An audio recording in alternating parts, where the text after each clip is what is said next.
So today I'm going to show you how you can build complex metric systems using only Swift. So it collects metrics from GitHub Actions and Xcode Cloud, stores them, and then it uses these metrics to display them in a dashboard. This is actually inspired by a real-world system. It's something that we use at the BBC with GitHub Actions. It's actually a bit of a pain to work on because it's written in a lot of different languages. So I kind of set out on the mission for this talk to rebuild it all with Swift and try and see how possible it was. And if you know me and if you've watched any of my talks, I always try to do absolutely everything with Swift. I write a lot of tooling on my day-to-day, a lot of automations, and everything I do is with Swift. So I'm going to share a link to an open source project. You'll be able to copy and take inspiration from it.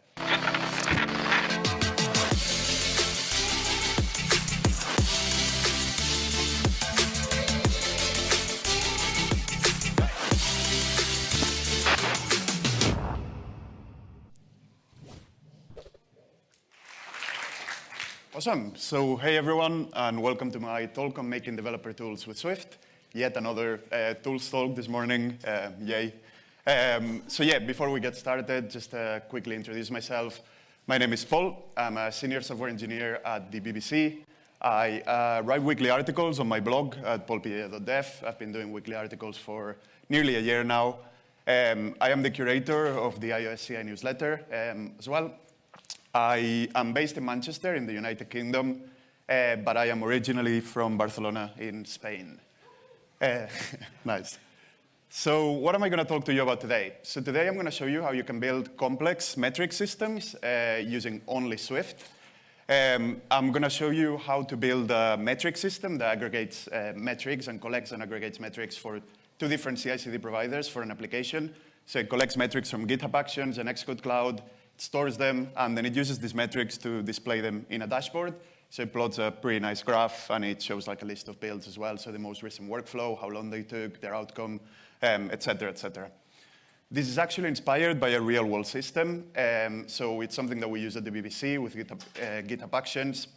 It's actually a bit of a pain to work on because it's written in a lot of different languages. So to make a single change, you might need to edit some LAMBDA code in Python. You might need to edit some HTML and JavaScript. You might need to edit Swift as well. So I kind of set out on the mission and the idea for this talk to rebuild it all with Swift and kind of like try and see how possible it was and to build something very, very similar that achieved even more things because it actually uses Xcode Cloud workflows, so it has to connect to another API. So yeah, I kind of wanted to do it for this talk, just do it using it with Swift. And if you know me and if you've watched any of my talks, I always try to do absolutely everything with Swift. I write a lot of tooling on my day-to-day, a lot of automations, and everything I do is with Swift. So yeah, everything is contained in a single Swift package monorepo, so it's got a ton of different targets and products, and it ranges from like backend to frontend to command line tools to webhooks. So yeah, I'll show you everything. It's going to be pretty fast-paced, but I'm going to also share the repository, so I'm going to share a link to an open source project that I've made, and you're going to be able to see all the targets, dig into all the probably awful code that I've written, and yeah, you'll be able to copy and take inspiration from it. So you might now be wondering, why would you build a system like this with Swift? And this is actually one of the reasons I came up with this talk, is that Swift is often not considered first choice for building full-stack applications like this one. But despite this, I believe it's a very powerful language with a very, very mature ecosystem, and so much that you can actually write a lot of tools way beyond Apple development. So in the past, I have written server-side applications. I have built command line tools that not only run on macOS, but they also run on Linux and on Windows as well. And I have also used it for a ton of scripts. So things like Git hooks, I also write them with Swift. So you can do a lot of stuff with Swift these days. And the main reason for me is if you're writing a tool that's internal to your iOS team, it makes a lot of sense to write it with Swift because it's something that's going to become very, very maintainable for your team, and it's the language you're most familiar with. And if you think of an example, if you think of a new person that you have to onboard into the team, and you've got a complex system like this, then you only need to focus on explaining the system to them. You don't need to make them learn a new language. They literally have to just understand the system, and they'll be able to work on it because it's Swift. You've hired a new iOS developer, so they will know Swift. Awesome. So the first step to creating a Swift package monorepo is actually creating a Swift package. So you jump onto the terminal, you make a new directory, you seed into that directory, and you basically run Swift package init, and you give it a name. This will create some scaffolding for you. So we'll create a folder direct structure with a package.swift, and it will create 2 targets. So it'll create by default, unless you specify it's an executable. It will create a library, and it will create a test target associated with that library as well. So now that you've got the shell of the package, you can create your first product, right? So you can create your first target. And for me, this first target, as I said, I need to aggregate metrics from Xcode Cloud and GitHub Actions. So I need somewhere to store these metrics. So for me, I'm going to build a metrics backend. And again, I'm going to do it all with Swift. So to store all these metrics, I'm going to be using a database. So I'm going to be using a PostgreSQL database. No reason to use a PostgreSQL. It doesn't really even need to be like relational. It has no relationships. The data is very, very simple. Could have probably used like JSON and plain files, but I just decided to use this as I was familiar with it. I'm going to also need an API that clients and scripts and tools can interact with, so I can create new metrics and like keep my database up to date with the latest build information. So for this, I am going to make a post endpoint in the API that's going to allow me to create new metrics. I'm going to create 2 get endpoints that are going to allow me to list all the metrics that I've got in my database and also find the metric by ID. And I'm also going to allow users or clients of the database or the API to delete metrics when they no longer need them. Again, all of this is built entirely with Swift, and it is built using Vapor, which most of you will probably be familiar with. It's a very popular open source Swift server framework, which allows you to build server-side applications using Swift. So how do you actually build a Vapor backend? So the first step is to go back to your package.swift. You are going to have 2 targets that it will have created by default. You get rid of them because we no longer need them. We're going to add a few dependencies. So we're going to bring in Vapor. We're also going to bring in Fluent. So Fluent is Vapor's ORM. So it allows you to define models with Swift that are going to go into your database. And it also is going to allow you to it's going to give you Swift code that you can use to communicate with your database. We're also going to bring in the Postgres driver. That's because I'm using a PostgreSQL database. You've got other options, other drivers. Just make sure you check the docs if you're using something else. Next up, you create a target called app. This is going to be a library where the core of your website logic is going to live. Bring in the dependencies. You're going to have to bring in a setting as well that Vapor recommends for when the configuration is released.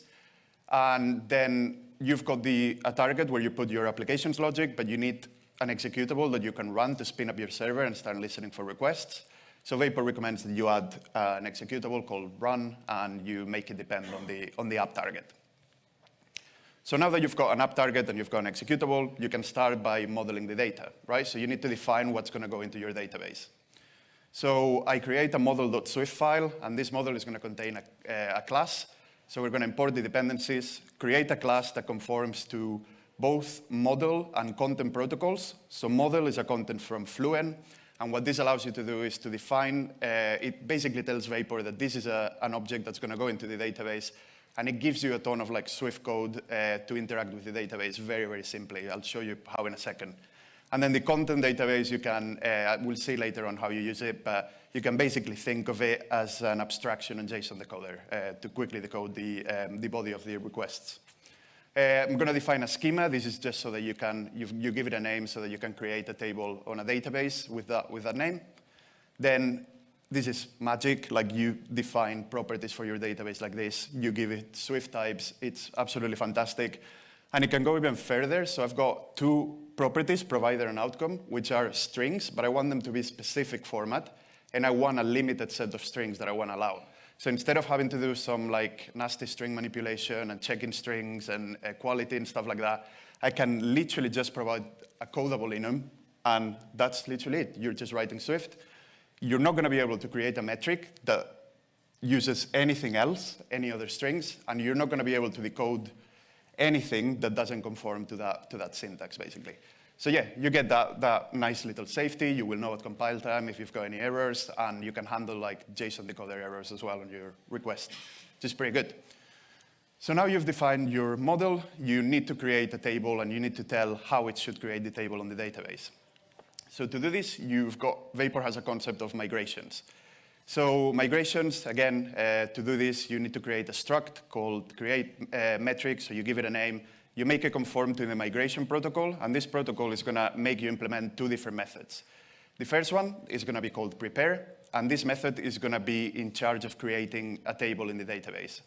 So to do this, you get the database that you got passed in as a parameter, you select the schema, same name as I gave it on the class, you pass it a bunch of fields, so these are usually one-to-one mappings to the properties you had in your class, and then you call create, which is going to create the table on the database. And then finally, if something goes wrong, you need a way of deleting that database, deleting all that data, and then recreate it again with prepare. So you're going to have a revert method that selects the same schema by name and then calls delete. Literally as easy as that. There's nothing else you need to do. And that's all your data model and how to create tables on the database. But now you need to find a way of kind of interacting with this database, and you need to find a way to create, retrieve data from the database. So to do this, you need to create an API. And the way you create, or the way I like to create APIs in Vapor, there's kind of other ways you can do it, is through root collections. So in this case, I'm going to create a struct called metrics controller. I'm going to make it conform to a root collection. And what this is going to make me implement is a method called boot. So this boot method is going to take in a roots builder. And this roots builder is where I'm going to define which paths I'm going to allow in my API and which HTTP methods I'm going to allow for each of these paths. So as an example, I create an API group. So I'm saying that this part of the API is only going to handle requests that are under that /API/metrics. So that's my group. So then I can handle at the index of this group, I can handle a GET request. And this GET request, I can just provide a handler, which is going to be a method. And this method, this is literally all it takes to make a query on a database with Vapor. It's 3 lines of code, which could be only 1, but for the purpose of this presentation, I just made it 3. You can use structured concurrency as well, throw in functions, and this is all it does. It makes a query on the database, gets all metrics, sorts them by date, and returns them. Very, very simple. Then we're going to do the same for another GET endpoint. This time, same path, but I'm going to require the user to give me an ID. And this is all the code that's needed to query the database for a specific metric by ID, and then returning it. And you can see that instead of having to write an error description, having to say, oh, it's 404, I can literally be very semantic with Vapor, and I can say abort with a not found error, and it's an enum case, and that's literally all I need to do. So then I need a way of creating new metrics on the database. So I'm going to make a post endpoint. And this is going to be, again, at the index of that group. So when I hit a post endpoint with a payload on API metrics, it's going to call this create method, and it's going to create a new value in the database. And this is why we conform to the content protocol in our metric class, because with 3 lines of code, you can decode content from a request body and save it on the database. Literally decodes it directly into metric, and then you can save it like that. Again, structured concurrency, and you can use throwing functions, so it's super, super simple. And then finally, how to delete. So you can provide a delete method handler, and you make the user pass an ID like that. That's how you define a parameter. And with a few lines of code, you can find the metric by ID and delete it on the database. And that's pretty much all it takes to create and define the roots for the API. So now you've created the controller, so you need to register this with the application. So Vapor recommends you create a new file called roots.swift. You create a roots method. This is good practices, how they recommend in the documentation, but you don't actually need this method. You could just do it directly on the next method that I'm going to show. But you call app.register, and you register that class you've just created. And then finally, you need to put everything together. So what you do is you create a configure method, you import your driver, Fluent, and Vapor, and this is going to be the only public function your app target is going to have, and it's the only method that you're going to call from your run executable from this app target. And this is going to set up the database using the Fluent Postgres driver, passing a bunch of environment variables, and define some defaults so you can run it locally. It's also going to run the migrations. It's going to set the log level, and it's also going to run that roots method you've just created. And as I said, you don't really need to have the roots method. You could do it directly here, but it's how they define it on their docs. And that's pretty much it. That's all you need to configure the application. So now you need to run the server. And to do this, we create a folder for the run target, and we create a main.swift file. So if you create a main.swift in an executable target in a Swift package, it will treat the main.swift file as the entry point, so you can run top-level code, and it will run when you execute the target. And then you can see all the code is this. I'm not going to go into too much detail, but all you need to know is you import app, you import Vapor, you set up the environment, you create an application, configure it, run it, and it will just start listening for events. So now that you've got this, I'm going to show you what this looks like in practice, because that's all the code that you need to have a backend service. And what I will do, I will not go into too much detail about Docker, because I'll probably embarrass myself, because I'm not very good at it. But what I have is a Docker compose file that brings in a couple of instances. One of them is the Vapor application, and the other one is the database. So they basically can talk to each other, save data, retrieve data. So I bring it up using Docker compose, and you will see on the left-hand side, I'm going to do a get all request with one of the endpoints at the root. It's going to return nothing. So then I make a second request, which is going to be to add a new item to the database. And then if I go back to get all, I'm going to see one item in the database. So that's worked. So I can copy the ID. I go back to, I go to the remove method, which is the delete endpoint. I make a call to it. And to prove that it's worked, I can go back to get all, and you can see there's 0 items. So yeah, that's it. We've got our backend done. So now we need a way of displaying this data, right? So we need to use this data and show it in a dashboard, as I showed at the beginning. So we're going to do this with Vapor again. And the way we're going to do it is using Leaf. So Leaf is Vapor's templating engine. And the way it works is you provided a bunch of Leaf templates that need to live under the resources folder at the root of your project. And these Leaf templates look a lot, and in fact, they are HTML.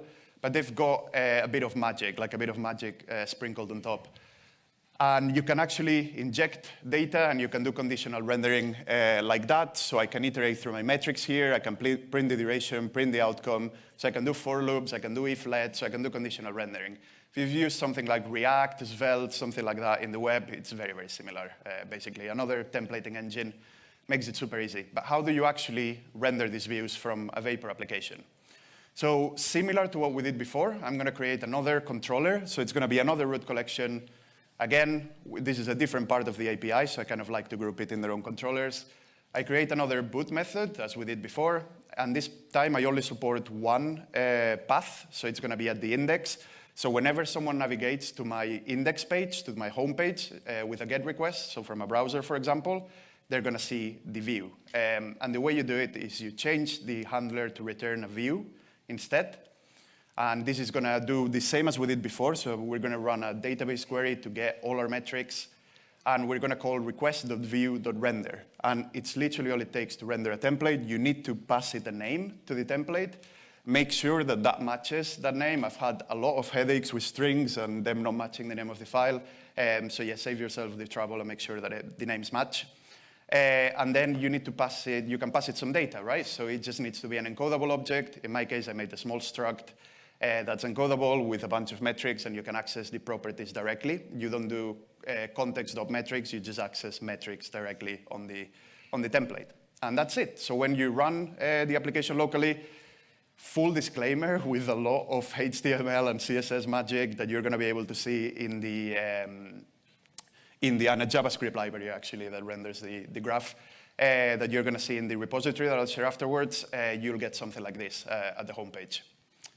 So I am not, as I said, if I talked about Vapor and deploying Vapor clusters and stuff like that, I would probably embarrass myself. So I'm going to leave it to someone who actually knows what they're talking about. So if you'd like to know how to deploy a Vapor application, definitely refer to this talk from server-side SwiftConf by Piella. She's an amazing speaker, and she did a great job of explaining this. It was her talk is what led me deploy my application to Fly.io. So yeah, it's an amazing resource. Make sure you check it out. So now that we've got a system and we can actually render some data and we can save and retrieve some data, we need to feed it some live data from a real system. So as I said, there's 2 systems I want to log metrics for. So it's GitHub Actions, Xcode Cloud. So we're going to start with GitHub Actions, which is the easier one. So the app has a single GitHub Actions workflow, and this is just a linked workflow that runs on whenever a pull request is created or whenever there's a push to a pull request. I want to send metric points to the metric service. And now the easy solution would be to just have a cron job or something that runs every night, gathers all the metrics, and then sends them over to my service. And every morning, I would have fresh data basically to look at. But I wanted to make it feel real time. And this is a problem that we have in our system at the BBC. It's not quite real time, so we kind of backtrack and log all the metrics at nighttime. So yeah, I wanted to do it straight after the workflow's execution. I know you can do this with webhooks, but I didn't want to actually do a backend service for this part of the talk. And the reason for this is because I want to showcase something pretty cool you can do with GitHub Actions, which is to run events that mimic and get the same payloads as webhooks. So they're basically inspired and they use the same logic as webhooks, but they run as event triggers on GitHub Actions. So I'm going to be using the workflow run event, and I'll show you what it is in a second. But this workflow is going to call a Swift CLI that I'm going to build in a second, and it's actually going to make a request to the metrics endpoint. I could have used Bash, but you can actually build CLIs with Swift, so I just decided to do it with Swift and keep it in the same repository, same package. So yeah, it made a lot of sense. So I go back to my package. I create an executable target. I then create a product for it, so I can get an artifact that then I can deploy and release and version as well.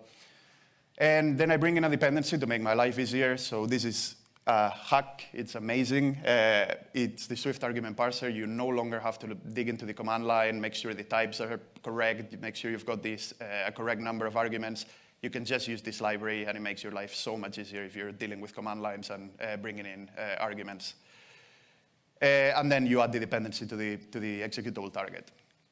So to do this, again, we create a new folder for the target. We create a new Swift file. And then we import foundation, we create a struct in the file, we decorate it with main so that Swift knows it's the entry point to the executable. We then import the argument parser and make this an async parsable command. And what this will unlock is it will give us an async entry point where you can run our logic and you can make async requests. Makes sense for me because I'm making networking calls, I'm making network calls, and I'm making that kind of asynchronous code. So yeah, I can use structured concurrency, throw in functions again, which is pretty great. And then this is the magic thing. You can define arguments just like that. They're type safe, so you will know they're there. It will also generate some help for the user as well automatically. And you can customize what messages you print if the user hasn't passed the right arguments or the correct number of arguments. So yeah, it's great. And this is kind of like the data that GitHub Actions is going to give me. So we need to do some magic, and we need to adapt the logic a bit so that we've got the right data to send to the API. So very quickly, we're going to convert ISO strings into date using a small utility. We're then going to make sure that we can calculate the duration between both dates. So this is going to be a time interval between two dates, return seconds. So it's a dream, one line. That's all we have to do. We map the outcomes, so the outcome from GitHub Actions can be there's a long list of outcomes you can have, but I only care about 3 that my API accepts. So I skip any that I don't care. I map the right ones to the types that my API expects. And I decided to keep the analytics endpoint, so the URL where my project is deployed, my Vapor backend is deployed. I decided to keep it secret because I've not made any authentication or anything. I didn't have the time for it, so I didn't want to share it.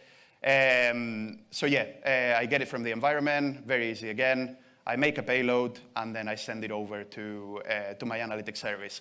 If you're wondering what this code is and where it has appeared from, it's a small utility. It's just a struct and some URL session code to make the types match with my API and make a networking request. It's in the repository that I'll share afterwards, so make sure you check it out if you're interested. But that's all I'm going to have to do, and that's all it takes to make a Swift CLI. So it's very, very simple. Again, using Swift, so yeah, it's great. And then in the client application, I need to create a new workflow so that I can get notifications whenever my lint workflow finishes. So I go to the app, I create a workflow run workflow. This is going to be given a name. I'm then going to give it a trigger. So the trigger is going to be an event called workflow run, very similar to when you do pushes to main or when you do when you've got a pull request that you want new triggers for. I need to specify which workflow I want it to run based on the execution of. So I'm going to get events based on the execution of the lint workflow. And then I need to filter by activity types. So there's 3 different activity types that you can have. So there's created, when the build is created, can get in progress events, or completed events. I only care when the workflow is done, so I filter by completed. And then the next thing is I make it run on macOS. I give it an environment variable. I check out my monorepo, so we're in the client application now that we want to log metrics for. So I make sure I clone that monorepo where my CLI is. And finally, I just run the CLI and I pass it a bunch of parameters that I can retrieve from the GitHub event. And I don't need to deploy anything. I don't need to make a new service or anything. It's all contained within a workflow, which is pretty sweet.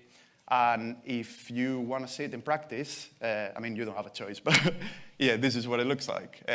So you create a pull request, and what this pull request will do, it will trigger the lint workflow.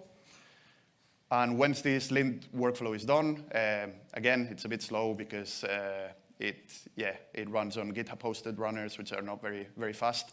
You can see that it triggers automatically the log workflow run metrics. And then when you refresh the page, it's kind of real time. You get the lint workflow with the duration and the outcome. And it also plots it in the graph, which is pretty handy. So yeah, you've got live data in your system now, which is pretty cool. Now, if you're interested in this kind of workflows and the cool things you can do with GitHub Actions, James Sherlock, who is a developer based in the UK as well, made a very interesting GitHub Actions workflow in the Swift package index repository. And what it does is it creates pull requests directly from issues. So it makes it very, very simple to add new packages to the index. So it's literally a breeze, and the workflow is actually quite cool. And I've got an article on the topic as well that I posted recently on side effects for GitHub Actions workflows. So same kind of event that I'm dealing with here. Yeah, I've got an article on the topic as well if you want to learn more about it. So now we're halfway through. We've done half of the work, so we now need to handle Xcode Cloud metrics, which is the other side of the app CI/CD. So again, what we want to do here is we want to send metrics again from all the Xcode Cloud workflows. This is running unit tests. There's actually quite a lot. Pushing to main, releasing beta versions, releasing to the App Store. So yeah, I want to log metrics from Xcode Cloud. I want to, again, same concept. I want to keep it real time. I want to do it straight after the workflow is done executing. Unfortunately, this is a bit of a pain, so you can't really do it with another workflow. You need to actually use webhooks. So if you're not familiar with webhooks are automated messages that get sent when certain actions occur on a website. They are basically post-network requests with a payload. It's usually JSON. Sometimes you can pick the format that suits you.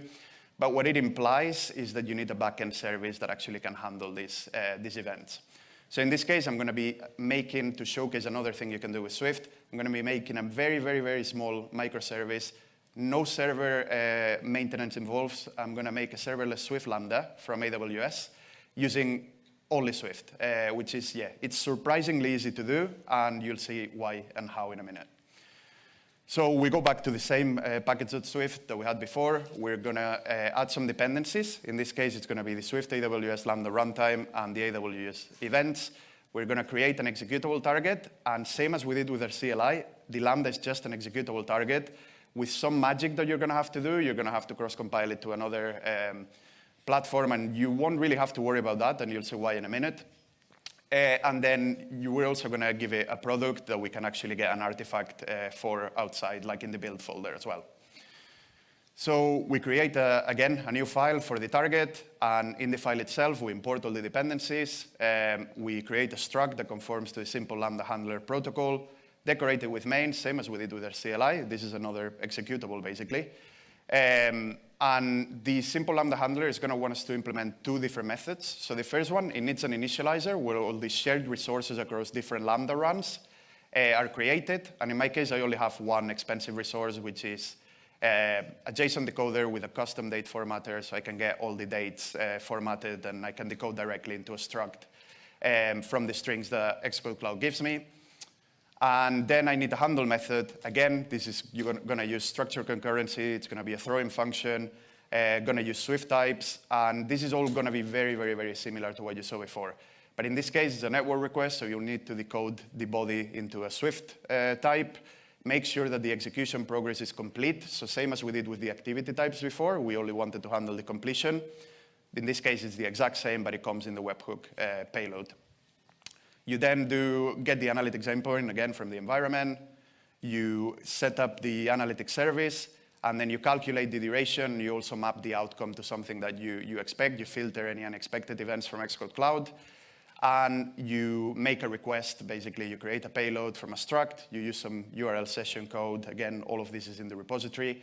And you make a networking request using try-await. So within maybe 20 lines of code, you're done. You've written an AWS Lambda, which is pretty cool. But there's a catch, and the catch is that this is no longer a thing you can clone and run like we did with GitHub Actions. In this case, you're actually going to have to deploy the Lambda, which is a bit painful. But this time, because it's painful, but it's actually been made very easy, I can actually talk about it because I understand what's going on here. So you're going to create your structure in AWS. So in my case, I've got a I've got a Lambda function, and that's triggered by an API gateway call. So whenever you make a post request to an endpoint, it's going to launch the Lambda, run some code, and perform some actions. So as I said before, the Lambda is just an executable Swift target. So you need to cross-compile it over to a Linux architecture, an Amazon Linux 2 architecture. Swift and Apple have made images available for this. But I would thoroughly recommend don't do it yourself. Their Swift server have actually made a new command plugin available for you called the archive plugin.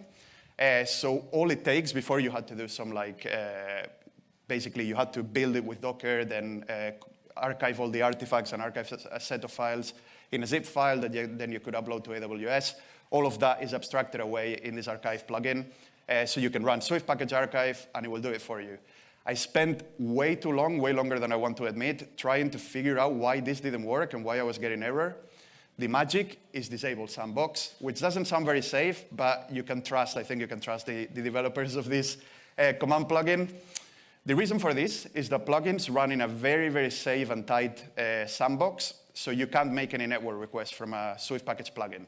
So this involves, you can make any network request to a server, to a remote server, or to a local server, or to a daemon, which is the Docker daemon. And the archive plugin uses Docker under the hood, so you can't make any request to it, it just fails. So that's the reason why you need to disable sandbox. If you're not comfortable with this, I wasn't at the time, and I really think this should change. And it is actually changing as of Swift 5.9. We're going to be able to make network requests from Swift package plugins. I've got an article on the topic where I download the development toolchain and I look through all the changes and all the new permissions that we're going to have. And this is a groundbreaking change. It's going to make life a lot easier, and it's going to unlock the possibilities for toolings in Swift packages. And then finally, if you're like me and you run out of time, you can just go to your AWS dashboard, upload from zip file, and just put it there. Otherwise, I would recommend using the AWS CLI and just doing it from your CI/CD and have some proper integration. Then once you've got everything deployed and you've got a URL, you can just register the webhook very easily on App Store Connect for Xcode Cloud. And this is what you will see. So very quickly, when you've got a run of an Xcode Cloud workflow, it will fire the Lambda and it will automatically update your dashboard. And it will feel very much real time, basically. So let's quickly, very quickly wrap up. I'm basically done. That's all I wanted to show and talk about today. So we've made a full-stack website using Vapor. We've also made an API using Vapor. We've made a command line tool that works on macOS, but it's definitely extensible to other platforms too, so you can run it on Linux and even on Windows. You can also make we've also made a serverless Swift Lambda using AWS. And we've kept everything in the same Swift package. And this kind of goes to show, and this is the reason why I'm doing these talks, it goes to show how great Swift is for this kind of tooling and how great it can be for your team as well. And I want to leave you with a thought as well. And this is something that I've learned by making. Swift and doing things with Swift is a great way for us, iOS developers, to upskill. We're able to kind of go and build server-side applications. We can build command line tools, and we can learn about the technology itself without having the daunting feeling of having to learn a language like Rust or C++. And we can actually do it with Swift. So it's a fantastic way of upskilling and learning new technologies. So yeah, thank you so much for listening. And yeah.